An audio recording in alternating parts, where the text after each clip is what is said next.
días, bienvenidos, bienvenidas a Sin Fronteras de hoy, viernes 7 de febrero de 2020, con Luis Enrique Guerrero y Carlos José Hurtado.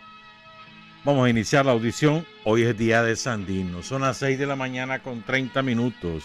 Sin Fronteras, la revista, con William Griggs Vivado, en la primerísima 91.7 y 105.3 FM. 6 de la mañana con 34 minutos. Quiero enviar un afectuoso saludo a Rosa Argentina Ortiz, Rosita, ahí en el Ministerio de Salud, una ejemplar militante del Frente Sandinista de hace muchísimos años.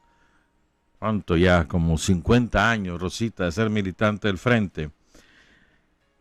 Y a Francis Sevilla, la abogada más veterana que tiene la Asamblea Nacional. Me estaba diciendo que tiene 30 años de trabajar ahí. La conocí como psicóloga, ahora es abogada. Imagínate vos.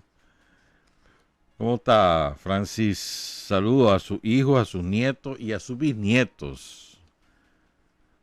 Buenos días, Francis. Y saludos en Matagalpa a los profesores Abraham López y Telma Ramírez. Ambos dan clase en el Colegio Arcoíris y son militantes de toda la vida también del Frente Sandinista. Estamos fuera del aire en Matagalpa porque tenemos problemas con internet allá en la ciudad. Va y viene, va y viene. Ser servicio, vamos a buscar cómo cambiar de compañía ya, demasiado. No. Tal vez nos ponemos en esa tarea hoy, a cambiar de compañía ahí en Matagalpa porque no sirve.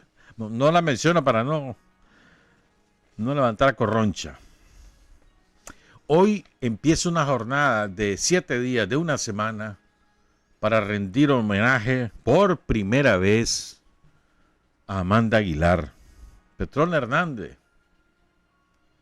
cocinera y colaboradora de las tropas de Sandino, una de las mujeres que permitió trasladar de boca en boca lo que hizo Sandino en las montañas de Matagalpa, cuando eso era pura selva. 2 de sus hijos caídos, Jacinto Hernández, pero todos sus hijos involucrados, nietos. Una extraordinaria mujer que murió a los 114 años, el 14 de febrero de 2007, poco después que Daniel reasumió la presidencia. Daniel pudo visitarla en el hospital, recuerdo, y despedirse. 114 años esa mujer, de puro de sufrimiento, de lucha.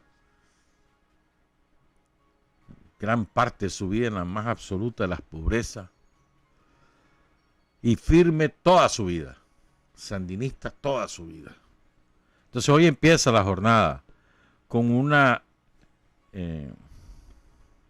exposición de fotografía en el Centro Cultural Héroes y Mártires de Matagalpa, pero van a haber actividades en Rancho Grande, en Tumaladalia, en Guaslala, en San Ramón. Va a ser una jornada, todos los días una actividad, hasta culminar el acto principal el día viernes. El Frente Sandinista le va a rendir un homenaje ahí donde ella está sepultada en Rancho Grande. Son las 6:38.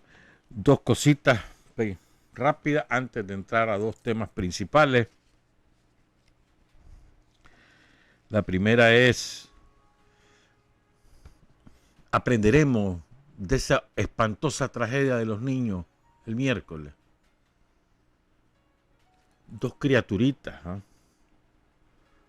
que mueren quemadas. ¿Y cuál fue el origen? Según nos revelaba ayer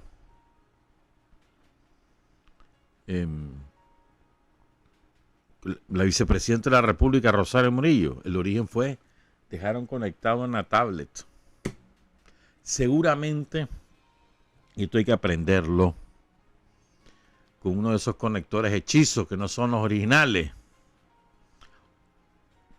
Y el otro factor que pudo haber influido es que esa era una conexión eléctrica, ese enchufe no estaba adecuadamente polarizado. Esa es otra causa que pudo haber, otro factor que pudo haber causado el recalentamiento de la tablet. Explota y se incendió aquello. Aprenderemos Es muy importante sacar lecciones de esas tragedias. El dolor de esa madre debe ser inenarrable, y el del padre, porque el padre andaba en la venta. Cuando regresa, alguien le avisa que se está quemando la casa, sale en carrera, sube por el techo, baja al techo, saca a sus hijos, se quemó el hombre, las manos y la cara, rescatando a sus hijos. Y él mismo cuenta que encuentra a su hijo abrazando a su hija, que era una niña de 1 año. O sea, es una cosa espantosa, pero lo importante es aprender de ella. Aprenderemos.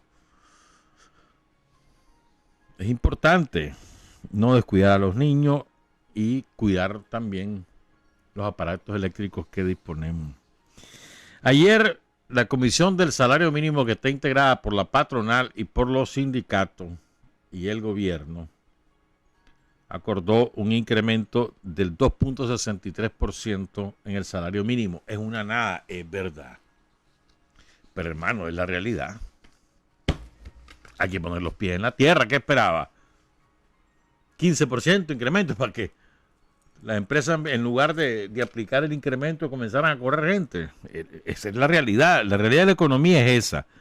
O sea, la desgracia es que el salario mínimo generalmente no te refleja la realidad del año que va corriendo, sino del año anterior. Y el año anterior, las cifras todavía no son lo favorables que nosotros quisiéramos. Son mejores que las de 2018, claro que sí. En 2018 caímos un 8%. Pero el año pasado todavía no entramos a la fase de recuperación de la producción. Nos estabilizamos. Este año es el año de la recuperación. Y vamos a lograrlo, pues. Aunque todo ello, el somocismo está pronosticando que va a seguir la caída, vas a ver que no. Ahí vas a ver que ya se sienten en el ambiente de la sociedad, en la actividad económica. Vos lo sentís que las cosas van mejor. Y este año vamos a empezar a crecer de nuevo. Pero mientras tanto tenemos que morder el leño. La responsabilidad de quién es, ya lo sabés. De todos esos que se las pican de demócratas, de los gringos, del COSEP, del somocismo, de todos ellos. Es su responsabilidad. Destruyeron lo que tanto nos había costado. Lo destruyeron ellos. Ahora hablan de reconstruir. Un sinvergüenza y cínico. Sí, pero ¿de qué te sirve estar buscando la responsabilidad si la realidad es esa? Pues entonces, bueno, podés subir el salario más allá de las posibilidades reales. Hay que poner los pies en la tierra. A todos nos encantaría que esto fuera bastante mayor, ¿verdad? Pero no se puede, pues. El año pasado una inflación como del 6% y una caída de la economía como alrededor del 3%, poco más.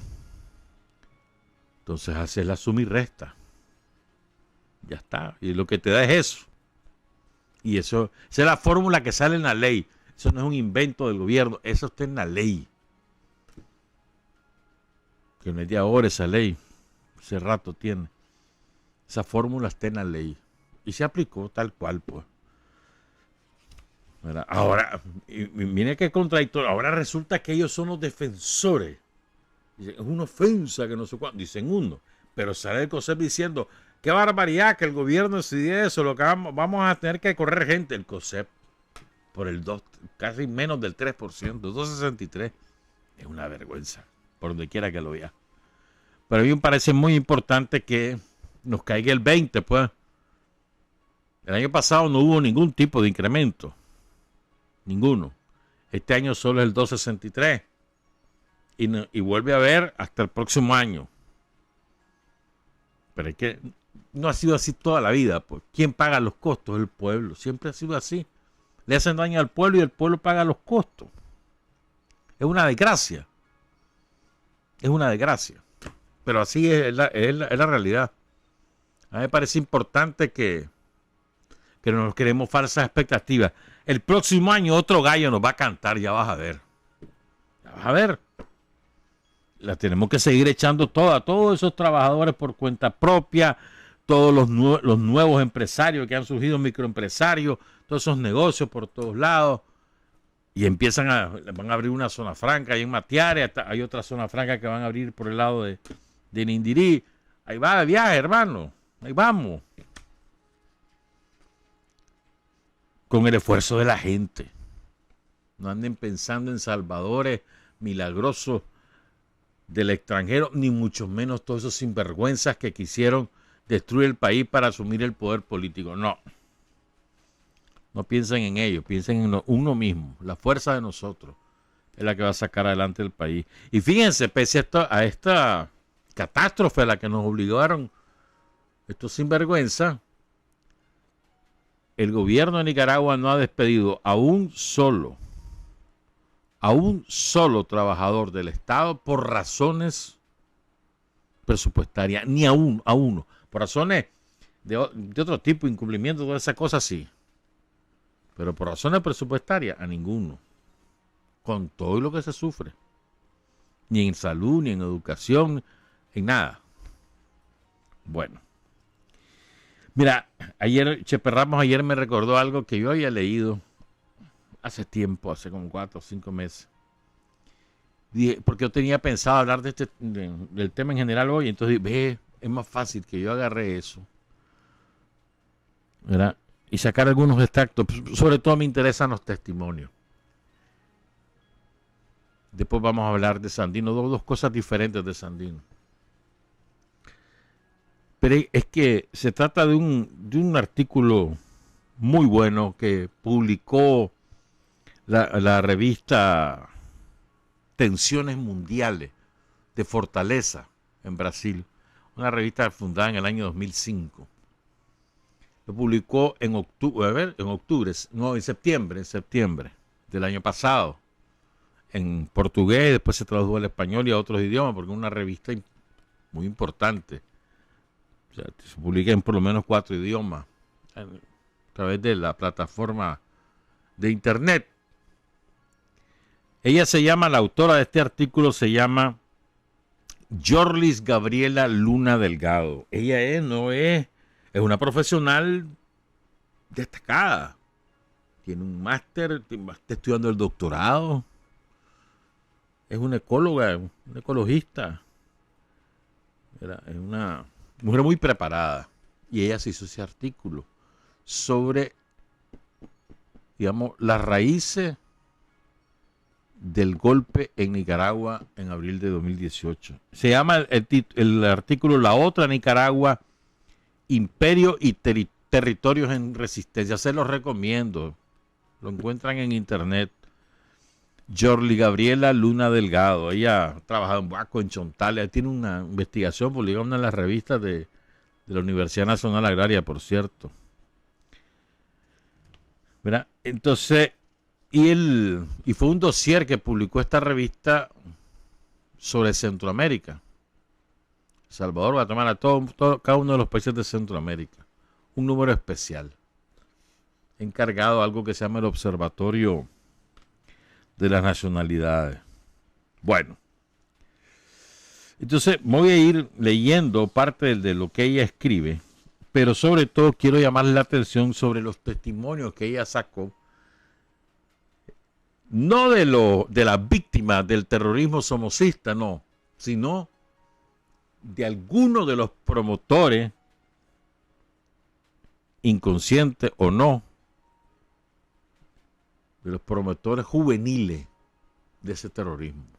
Es interesante, es muy bueno, se los recomiendo. Fíjense bien, ella hace una introducción, digamos, teórica, luego da antecedentes históricos, luego se ocupa de estos testimonios y después saca algunas conclusiones que las quiero compartir. Lo que pasa es que esto lo iba a hacer, yo me acuerdo que me lo topé en octubre, lo iba a hacer algún día de octubre y vos sabes, tantas cosas que pasan en este país uno se va olvidando. Bueno, dice Yorlis, la narrativa sobre los hechos de 2018 en Nicaragua, por tan meticulosamente construida que sea, no deja de ser una fabricación hecha a priori por los laboratorios de cambio de régimen que operan desde el Fondo Nacional para la Democracia, la NED, por sus siglas en inglés, entre otras instituciones del gobierno estadounidense. Esto es importante que no lo olvidemos. Por mucho que nos construyan un relato de la lucha heroica del pueblo de no sé cuánto, de una dictadura sangrienta, horripilante. Por mucho que te lo construyan y por muy elaborado que esté, no deja de ser cierto que ese es un relato construido en laboratorio para desestabilizar gobiernos progresistas. Lo que pasa es que fuera de Nicaragua la gente no se entera y se termina creyendo todo eso cuentos chinos. Qué feo decir, bueno, es medio racista decir cuentos chinos, ¿verdad? Todos esos cuentos yanquis, ¿verdad? La política de la posverdad llegó de forma espectacular a Nicaragua, donde a partir de un enfrentamiento no armado entre un grupo de estudiantes de universidades privadas que protestaban contra una reforma al sistema de seguridad social y un grupo de jóvenes de clase popular que hicieron contraprotesta al lado de la carretera Managua-Masaya el 18 de abril, fueron enviados ese día. Yo me acuerdo que este informe lo dio el general Avilés. Más de 100 millones de mensajes. 100 millones de mensajes. WhatsApp, Messenger, principalmente. Telegram, Signal.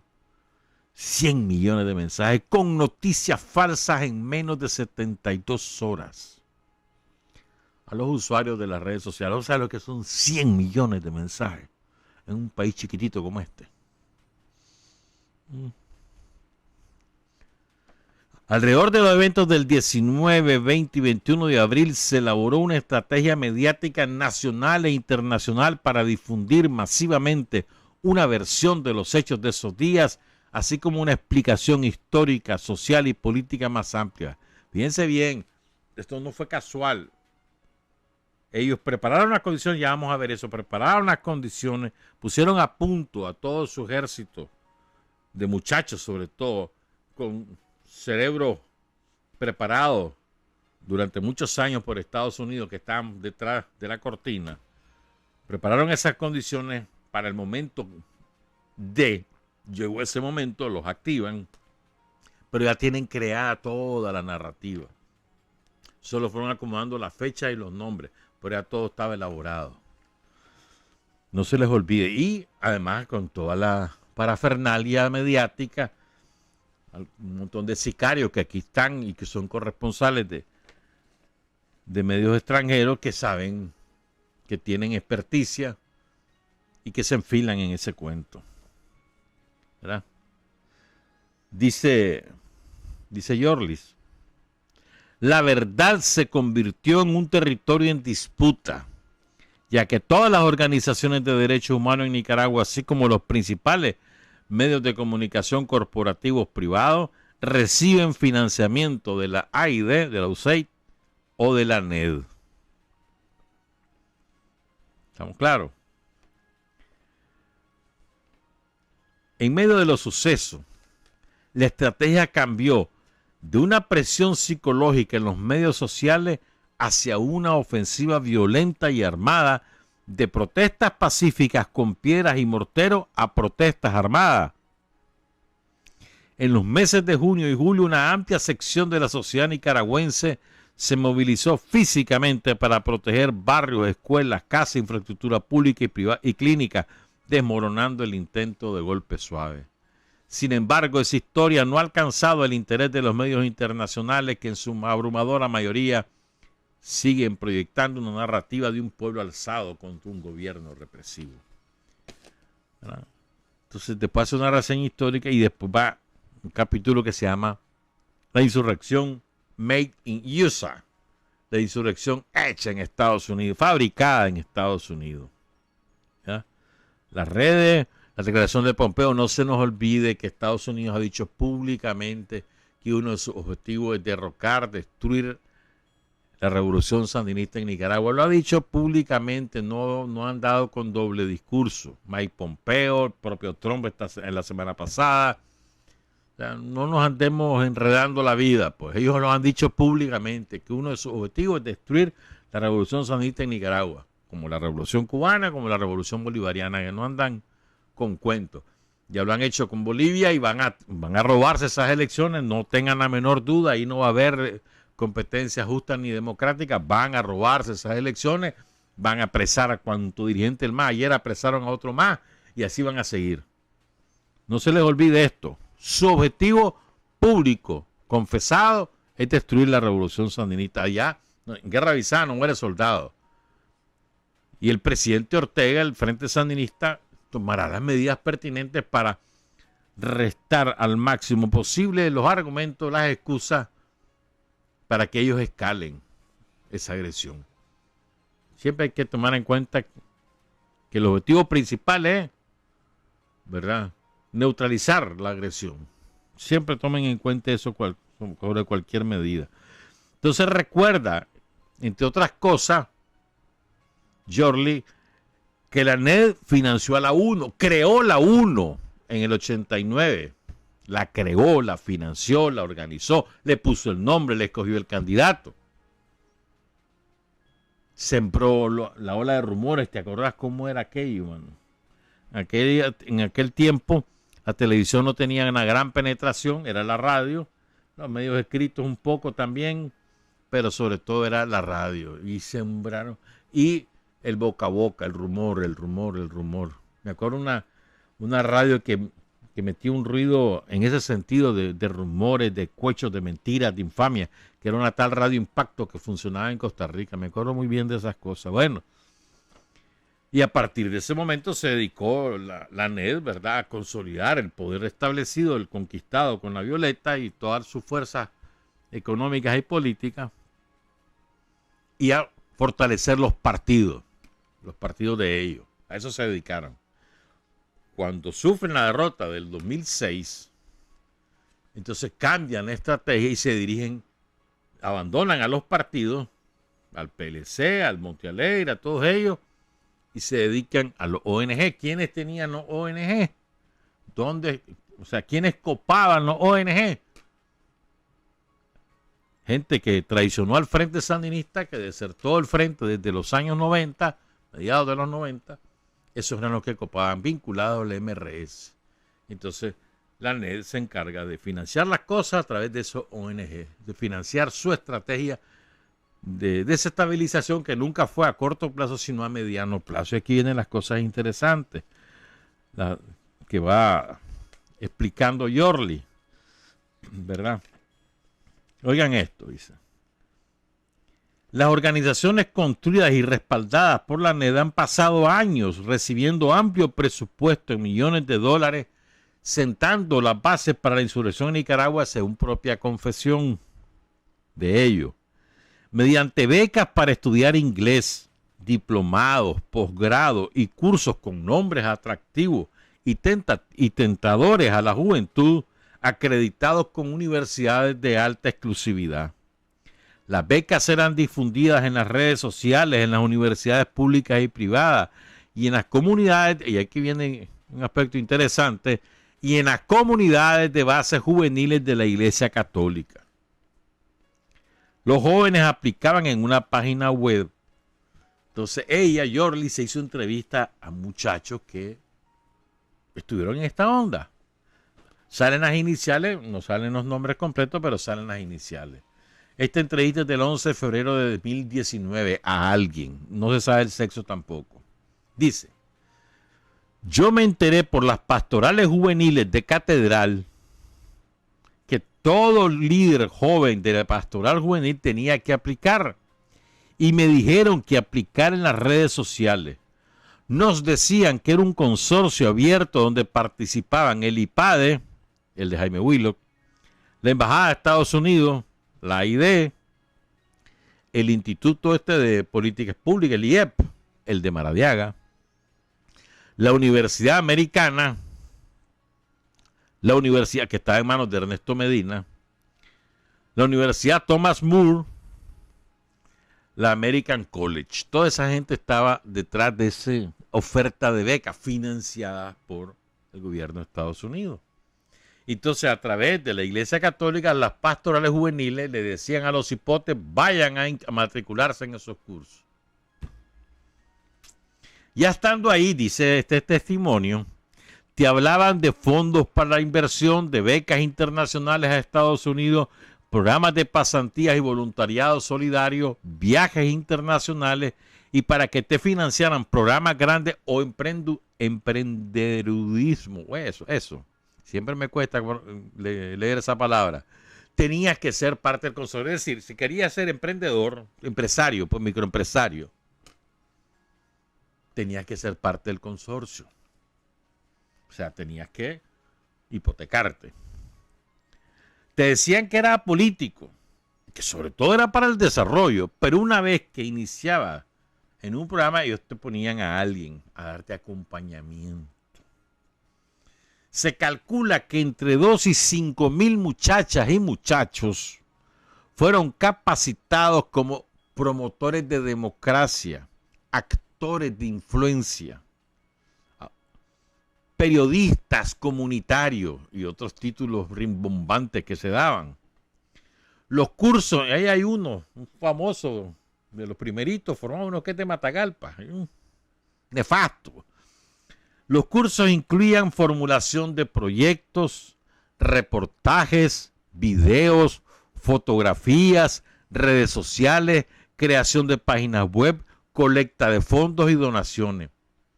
Muchos de los sicarios que ahora tienen páginas web financiadas por Estados Unidos, ahora andan pidiendo limosna. O sea, publican las informaciones y abajo te ponen, mire, dice, esta información es gratuita, pero por favor ayúdenos. Son sinvergüenza. Andan pidiendo limosna también ahora. Bueno, muchos de esos sicarios, de estos chavalos los convirtieron en sicarios. Eran chavalos hace 15 años, pero ahora son sicarios completos. Ya más se cree en el cuento, que es lo peor. Bueno, sigo. Entrevista a otra persona. Esta entrevista la hizo el 7 de marzo de 2019. Oigan, otro de los que participó en esos cursos, oigan esto. Participabas en concursos de iniciativa y te premiaban económicamente. Lo que yo vi en abril fueron las ideas más exitosas en las redes durante los programas que ellos tenían. O sea, en abril aplicaron las ideas que mayor éxito habían tenido en las capacitaciones que impartían. Entonces, esas ideas las promovieron durante esa crisis en las redes, ¿verdad? Las redes, esas ideas, las que según los organizadores, eran las ideas de mayor impacto, de mayor éxito. Fíjense, miren qué interesante, ¿verdad? Entonces, sigo. Había unos que era para pintar postes y fue la idea de pintar los postes de azul y blanco en abril. Fíjense bien, desde esos laboratorios aquí en Nicaragua, y de ahí lo inventaron. No fue idea espontánea, autoconvocada, no. Eso estaba desde antes diseñado, ¿verdad? Y eso lo dice alguien que ahí participó. No lo está diciendo Yorli, lo dice la entrevista a esta persona. Están sus iniciales, pero no está ni el nombre ni el sexo. O sea, por eso digo que el valor de esto es que son testimoniales de gente que ahí estuvo, ¿verdad? Dice, también te hacían el contacto con padrinos extranjeros para tus propios proyectos de impacto. Otras veces te atraían con proyectos comunitarios del IPADE o de otra ONG que te hacían los enlaces. Dentro de las iglesias manejaban bastantes jóvenes y siguen manejando. Los mismos que iban asumiendo cargos en la iglesia te daba recomendación. La primera entrevista para pertenecer a los talleres que tenías que poner la referencia de la iglesia. Cuando yo apliqué, puse a varios de la iglesia y a otro que había participado. Yo me di cuenta que era un espacio competitivo de captación de jóvenes. Sobresalían chavalos que no tenían aparentemente color político. Había jóvenes scouts, ambientalistas, incluso chavalos de la juventud sandinista. Ellos te daban una ayuda, un viático, comida en hoteles, te pagaban el transporte, no un pago, sino tu gasto en los cursos y una acreditación para buscar trabajo en los mismos organismos. O sea, te capturaban, te llevaban a todos esos cursos por todos lados, en hoteles lujosos, te pagaban todo, te daban cartas de recomendación y después te llevaban de la manito a que trabajaras en tal lugar. Desde cipote, pues, tipo de reclutamiento que hacer la CIA, ¿me entendés? Con los más brillantes estudiantes en las universidades norteamericanas y donde los reclutan. Bueno, sigo. Otra entrevista. A cada taller llegaban extranjeros que andaban supervisando y muchas veces ellos impartían las capacitaciones. Extranjeros de España, de Chile, de Estados Unidos. A la graduación siempre llegaba el embajador de Estados Unidos. Primero lo hacían graduación local, luego regional y por último nacional. Otra entrevista. Los cursos siempre eran en hoteles caros o lugares élites. Muchas veces los chavalos iban por ir a conocer lugares como Selva Negra en Matagalpa, o los hoteles aquí en Bolonia, en Managua, o en Estelí, el Hotel Hex, en Huigalpa, el Café Iguana. Hay chavalos que incluso los sacaron fuera del país a recibir cursos, felices los hipotes. Los enredaron y terminaron creyéndose el cuento. O sea, lo peor, los chavalos terminaron, todos estos chavalos adoctrinados, terminaron tan enajenados que se creen el cuento. Por más que hablas con ellos, se lo creen. Formadito. Algunos ya empezaron a abrir los ojos. Ahí van a haber una sorpresa. Unos días de esto van a haber alguna sorpresa. Chavalos que ya anduvieron destacados van a comenzar a hablar. Pero bueno, ya es otro, harina de otro costal. Sigo. Otra entrevista. De los chavalos que ahí estuvo. Uno no piensa que es para tantos malos propósitos, dice. Pero de cierta manera uno se siente como engañado. Uno sentía que ellos estaban preparando un ejército de combate. Luego ves chavalos que estaban en esos cursos, a los líderes, y te sentías estafado. Dice Yorli, este proceso de formación fue clave para tejer una red de jóvenes con todas las herramientas comunicativas y organizativas, formados y preparados para desarrollar acciones callejeras de gran impacto simbólico.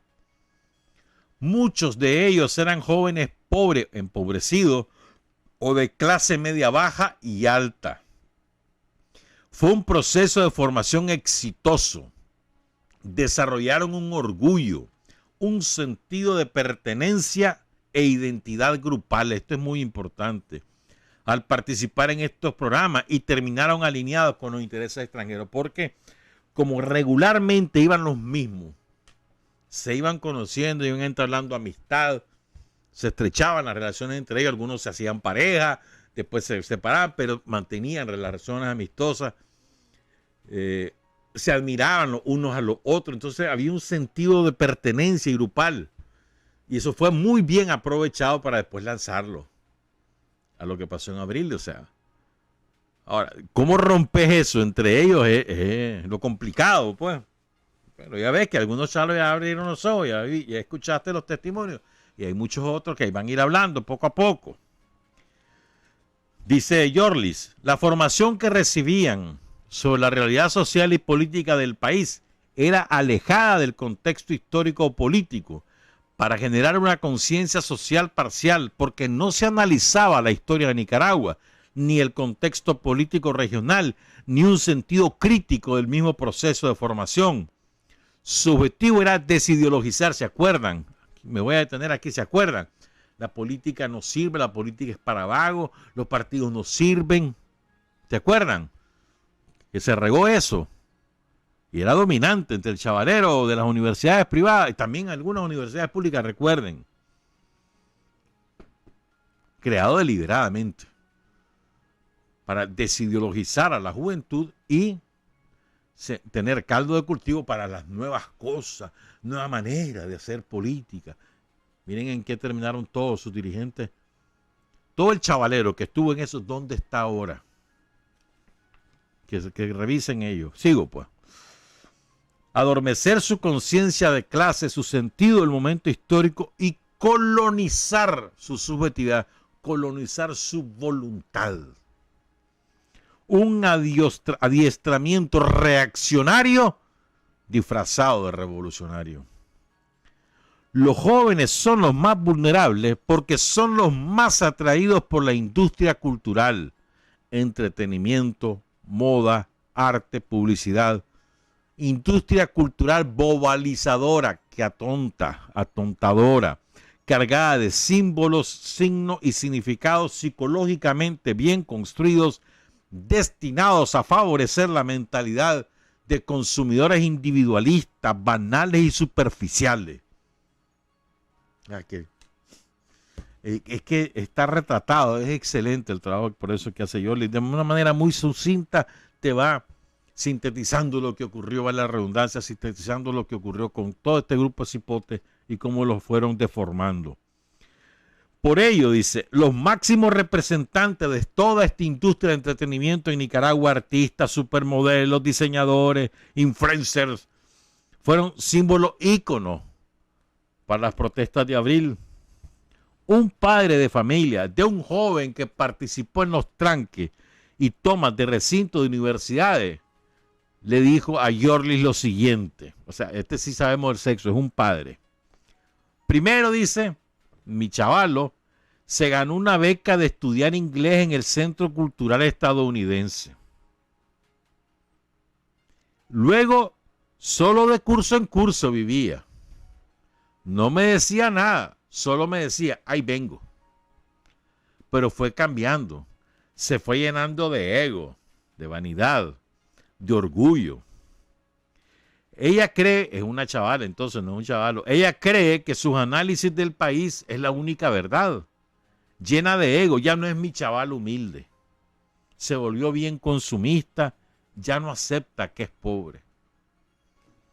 Qué barbaridad, era en 5 líneas, ahí está todo. Desclasada. Cipotes empobrecidos, desclasados. O sea, respirando como que si fueran ricachones, porque los han educado así, los han deformado así, pese a la influencia familiar, los lograron sustraer de esa influencia y los moldearon. Los moldearon. La estrategia fue dirigida en especial a la generación milenio, porque es más susceptible a las noticias falsas, a las fake news, y ha crecido en los beneficios de los programas sociales de educación, salud y deporte. Así, no conocen la época neoliberal de los años 90 ni la historia del país. Por eso se dirigió a ese cipoterío.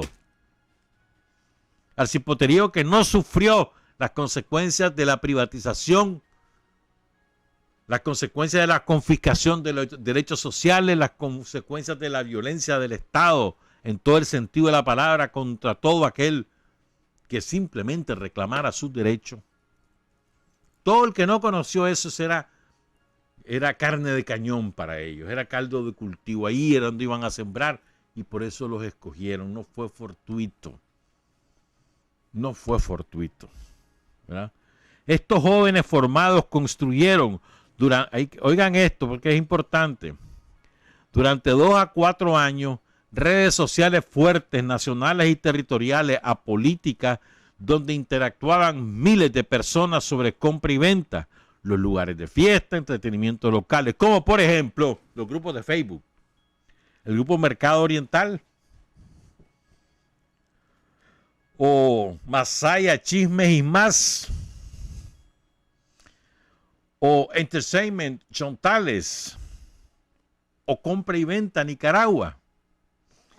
Originalmente era para eso, pero una vez que empieza, lo ocuparon esos grupos que tenían 100,000, 150,000 miembros, de verdad, esos tenían. Empezaron con todo el veneno. Los administradores de esos grupos, que eran chavalos formados por ellos. Bueno, que ya no son tan chavalos. Ahí sí empezaron con Indio Maíz, después con el INSS, etcétera. Ya conocen ustedes esa historia. Sigo con esta parte final porque ya son las 7 de la mañana con 13 minutos, porque me parece importante esto. Durante los primeros días del estallido, la plataforma estadounidense Facebook se convirtió en la principal fuente de noticias verdaderas y falsas en Nicaragua. Cientos de cuentas compraron páginas de publicidad con imágenes muy fuertes de violencia, muchas de las cuales resultaron provenir de El Salvador, de Honduras e incluso de países tan lejanos como Paraguay. Sin embargo, el impacto fue que jóvenes nicaragüenses compartieron las páginas de publicidad, las que una vez compartidas en Facebook dejan de ser avisos que son publicidad pagada y aparecen como todos los demás contenidos compartidos. De esta manera, muchas informaciones falsas fueron diseminadas a lo largo del país, reportando muertos que no existieron e incluso acusando al gobierno de haber instalado francotiradores para matar a civiles. Y aquí cita, con esto voy a hacer, bueno, no porque quería leer esta conclusión, que se me hizo la conclusión de, aquí está. Es que ella cita una investigación que hizo Enrique Hendricks sobre los muertos. Dice, toda esta explosión de información digital movilizó el sentimiento de solidaridad en la juventud y la sociedad hacia los indefensos manifestantes contra el gobierno, que se convertía a través de Facebook en la dictadura. Este tipo de narrativa tiene mucha fuerza en la sociedad nicaragüense debido a la prolongada y heroica lucha estudiantil en contra de la dictadura de Somoza. No era tan importante que no fuera cierto. Lo importante era que se había alcanzado la capacidad de repetir los mensajes cientos de miles de veces en todos los medios informativos disponibles. Llegaban fotografías falsas o de otros países y otros tiempos, videos y fotografías manipuladas y una campaña muy sofisticada de páginas de publicidad en Facebook. ¿Verdad? Esto no es tan importante que no sea cierto, sino la 1000 veces repetida. Es decir, la premisa de Goebbels, el hombre fuerte de Hitler. Una mentira 1000 veces repetida se convierte en verdad. Incluso lo de los francotiradores, recuerden, el policía asesinado el primer día que hubo muerto, que fue el 19 de abril, asesinado en Lupoli, fue asesinado por un francotirador que no era del gobierno. Ya, pero dijeron los francotiradores del gobierno. Los de Estelí son francotiradores, sí, pero no eran del gobierno. Pero bueno, esa fue la mentira repetida 1 y 1000 veces y se la terminaron creyendo. Facebook, WhatsApp, Messenger. Es que Instagram al final entró también Twitter, sobre todo en los determinados sectores. Quiero irme a algunas de las conclusiones. Algunas, ¿verdad? Bueno, dice Enrique Hendricks, dice, de los 193 muertos, 199 fueron al final muertos oficiales del conflicto, 60 personas asociadas con la oposición murieron, la mayoría en medio de tiroteos con la policía, 59 sandinistas, la mayoría secuestrados y asesinados, y 60 que nunca participaron ni por un lado ni por el otro, que murieron como resultado de las perdidas o asaltos, y 23 policías fueron asesinados. Dice Jorlis, sin embargo, dentro de Nicaragua, el mejor predictor para la opinión sobre el tema es el origen de la clase social. La gente de barrio, de a pie, los que vivieron en carne propia los tranques, la persecución por ideología política y la violencia, aunque no sean simpatizantes sandinistas, dicen lo que vivieron.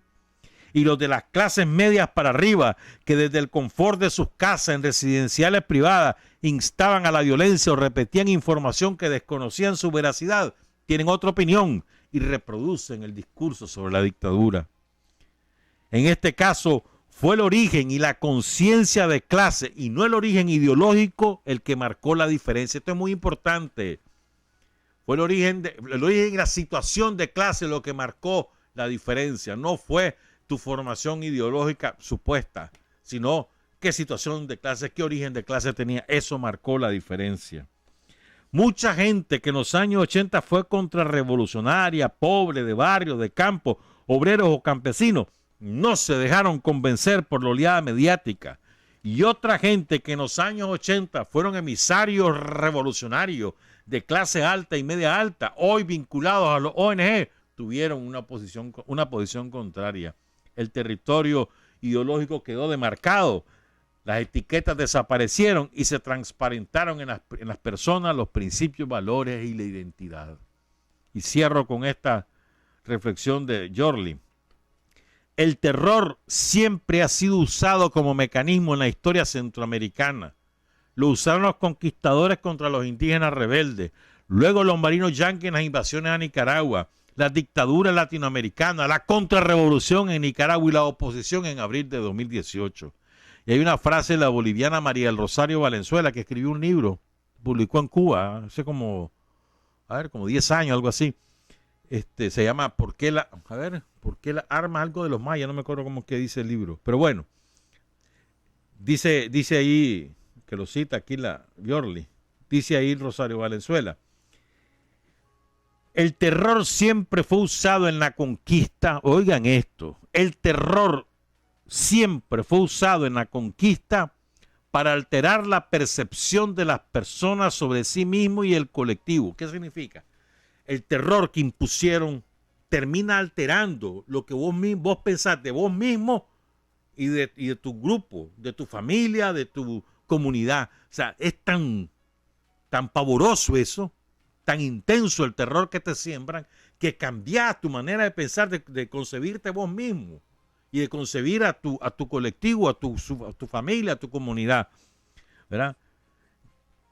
Garantizar por la fuerza la alteración y la deformación de los individuos en el ser, en el pensar y en el hacer. Mediante el terror que impusieron aquí los españoles. Terror. A ver, cómo asesinan, por ejemplo, a un líder indígena allá en Imavita, en Momotombo. Ahí está, por cierto, el monumento. Con los perros, en plaza pública. Lo capturan, lo ponen amarrado a un árbol, sueltan los perros para que lo devoren. ¿Te imaginas el terror? Y además, delante de todos los indígenas. Para que todo el mundo lo viera. El espanto de sufrir eso, el terror que le pasara eso a mi hijo, a mi mamá, a mi papá. Y eso te hacía cambiar. ¿Y cómo pensabas? Te hacía terminar creyendo lo que el terrorista te imponía. Eso siempre ha sido un método eficaz de dominación. Vamos a hacer una pausa. Regresamos con Sandino, con dos cosas diferentes. Son las 7:21. Hay hombres que luchan un día y son buenos. Hay hombres que luchan un año y son mejores. Pero hay hombres que luchan toda la vida. Esos son los imprescindibles. Son las 7:25, se fue la señal de internet, hablando de internet, ¿verdad? Y se fue la señal aquí en la radio, entonces se interrumpió la transmisión en Facebook Live. Solo estamos por la señal de radio, la frecuencia modulada nada más. ¿Qué le vamos a hacer? Que la vida dura, amarga y pesa, ya no hay princesa a quien cantar. ¿Quién decía eso? Darío. Ayer fue el aniversario de Darío. Ahora vamos a hablar de Sandino, son las 7:26. Hay un libro poco conocido de un general dominicano, nosotros lo citamos aquí hace un tiempo, llamado Gregorio Urbano Gilbert, un héroe dominicano. Se acaba de hacer un documental en el que participó Néstor Espinosa, el director del canal Extra Plus. El libro se llama Junto a Sandino. En ese libro aparecen dos artículos.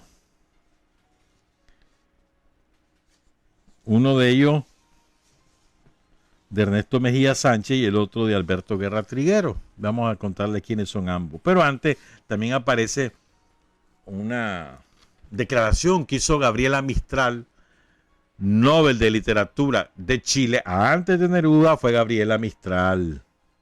Antes de García Márquez, antes de Vargas Llosa, antes de Octavio Paz, antes de todos ellos. Gabriela Mistral, chilena. Entonces Gabriela Mistral cita a ella misma, allí en París, ella vivía entre París y Santiago de Chile. En 1928 le preguntaron sobre Sandino. Y ella conocía la declaración que hizo un intelectual y periodista hondureño llamado Frolian Turcio, que fue representante de Sandino. Después se distanciaron en los 2 últimos años. Pero bueno, en aquel momento era el representante de Sandino y hacía muy buena labor.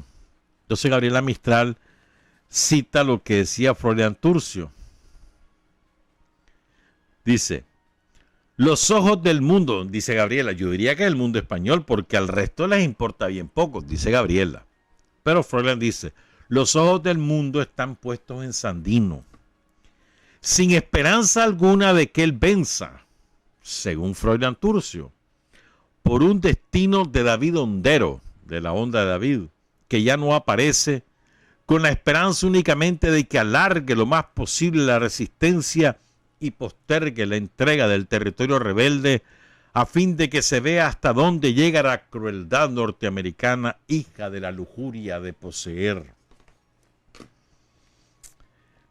Era fatalista Froilán Turcio, Sandino no, Sandino siempre fue optimista. Entonces miren, yo les voy a leer estos dos artículos, son formidables los dos. El primero que les voy a leer es de Ernesto Mejía Sánchez, uno de los grandes poetas de Nicaragua que pocos lo conocemos. Fue embajador de la Revolución, embajador en España y embajador en Argentina.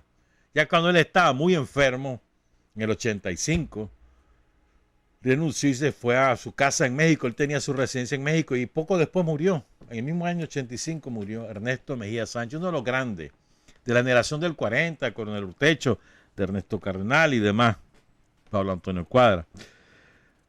Tiene varias cosas. Fue un estudioso profundo de Rubén Darío, de Alfonso Reyes, el mexicano. O sea, muchos mexicanos conocen a Alfonso Reyes gracias a los estudios que hizo Ernesto Mejía Sánchez, que por cierto, de aquella época obtuvo su doctorado en literatura de aquella época. ¿Quieren conocer de él? Hay que buscar la selección poética que él mismo la hizo, Recolección a Mediodía. La hizo en el 72, pero después le fue incorporando, en varios años le incorporó poemas que él iba haciendo en el transcurso. Incluso en el propio 85 él incorporó más poemas, el propio año que él fallece. Pero bueno, pues, fue antisomocista toda la vida, por eso se exilió. Incluso publicó una antología de poetas antisomocistas en la década del 50. Antisomocista toda la vida. Y sandinista, pues. Muere como sandinista, Ernesto Mejía Sánchez. ¿Verdad? Entonces, él escribió un artículo pequeñito que se llama Lección de Sandino. Dice Ernesto, decir que Sandino fue un héroe es decir poco, porque no solo fue héroe, sino mártir. Subrayó con su propia sangre la buena fe de su lucha a la hora de la paz de mala fe. Repetir los hechos de su vida es innecesario. Todo el mundo fue testigo de su vida heroica y de su muerte traidora. Su buena estrella fue buena hasta el final, ya que no le permitió el riesgo del poder político, sino el martirio consagratorio.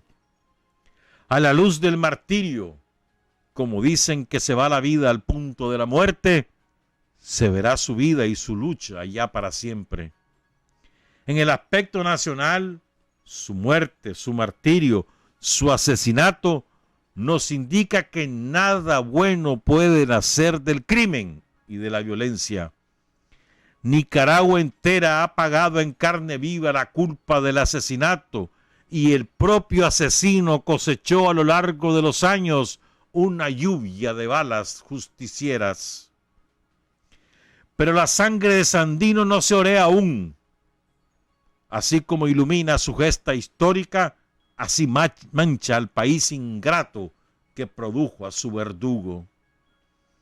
Que podamos lavar esa mancha es el deseo fervoroso, impaciente, imperativo de todos los nicaragüenses honrados, que no olvidamos la fecha de la muerte, porque esa fecha también significa resurrección de la patria. En el terreno internacional, Sandino deja una lección no ponderada por biógrafos y panegiristas. Luchó contra el imperialismo más poderoso de la tierra en ese momento.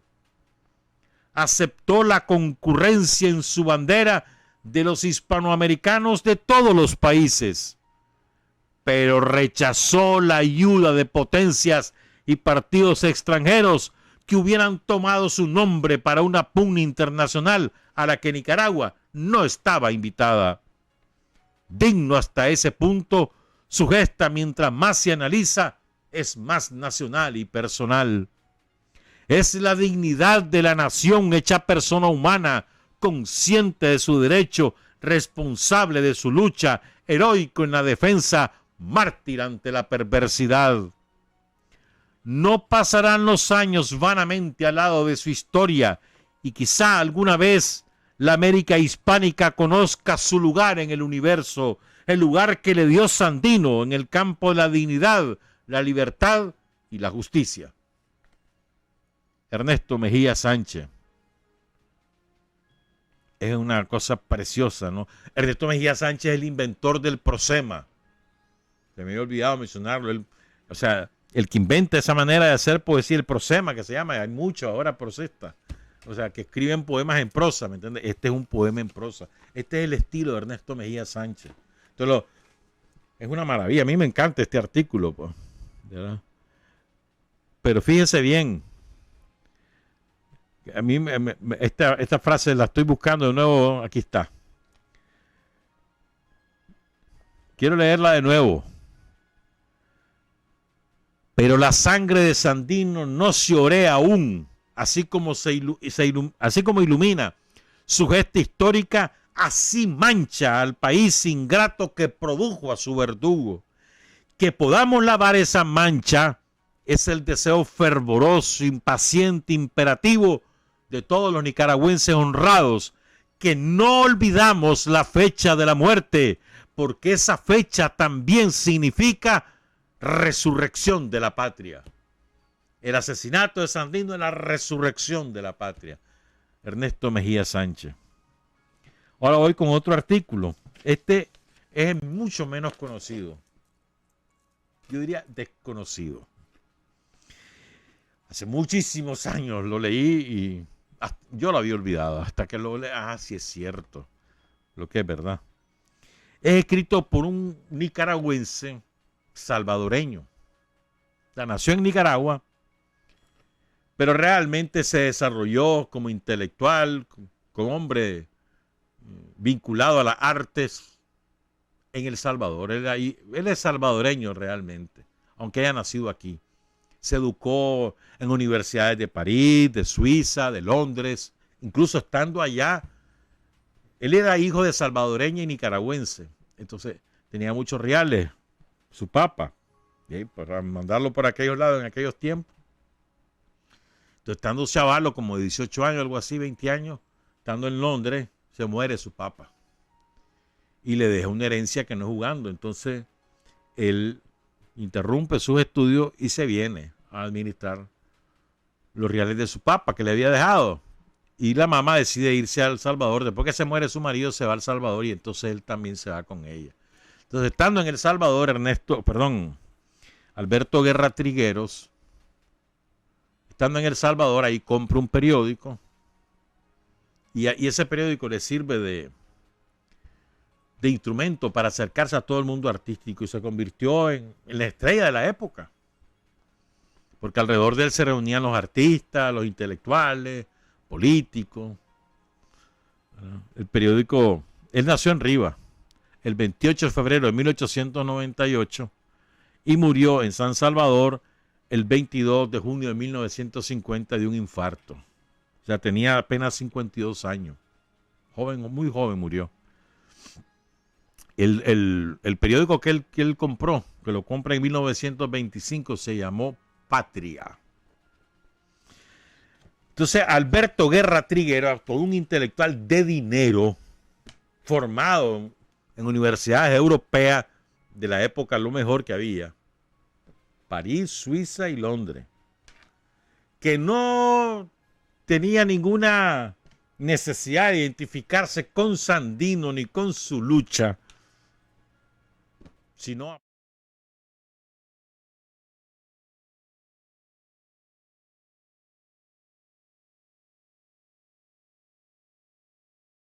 escribió este maravilloso artículo que se llama En el aniversario de un muchacho. Es una cosa preciosa.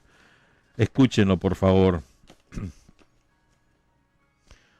Un periodista centroamericano de reciente notoriedad en asunto que traspasó los límites de su patria, ha dicho en un artículo publicado hace poco en Nicaragua y refiriéndose despectivamente a la ingenuidad demostrada por Sandino en la firma de la paz, un año antes de su muerte,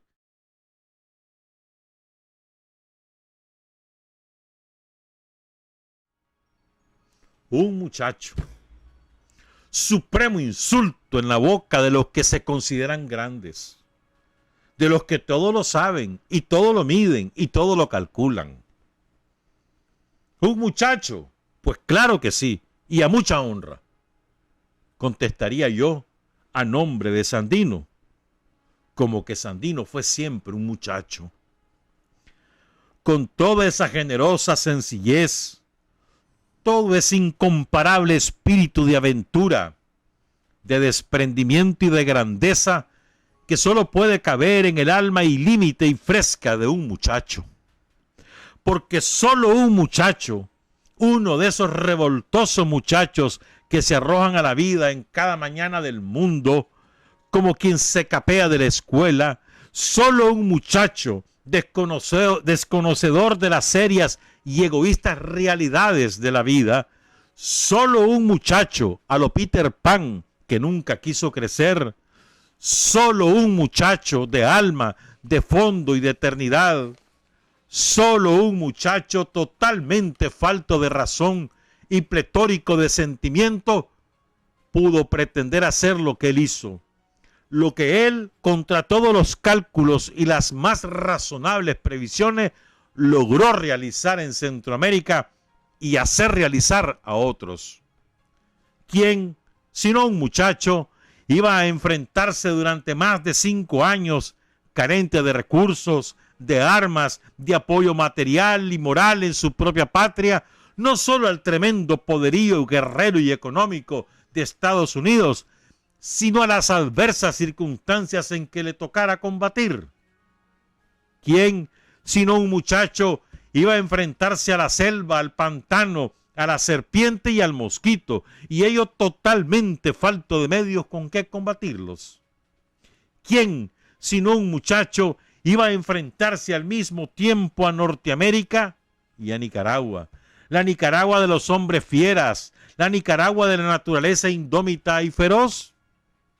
¿Quién, sino un muchacho, con toda probabilidad de ser vencido, iba a afrontar la derrota y por encima y en contra de los más sabios cálculos de probabilidad, iba a triunfar a pesar de todo? Porque, dígase lo que se diga, Sandino ha triunfado. Ha triunfado en su vida, puesto que por él y no por otra cosa salieron los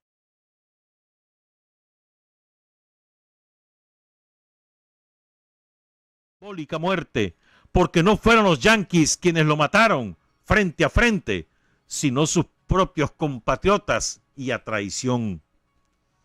Porque en él sus compatriotas cometieron suicidio, un suicidio que no se borrará en los siglos de los siglos, porque es el suicidio el pecado por excelencia, el pecado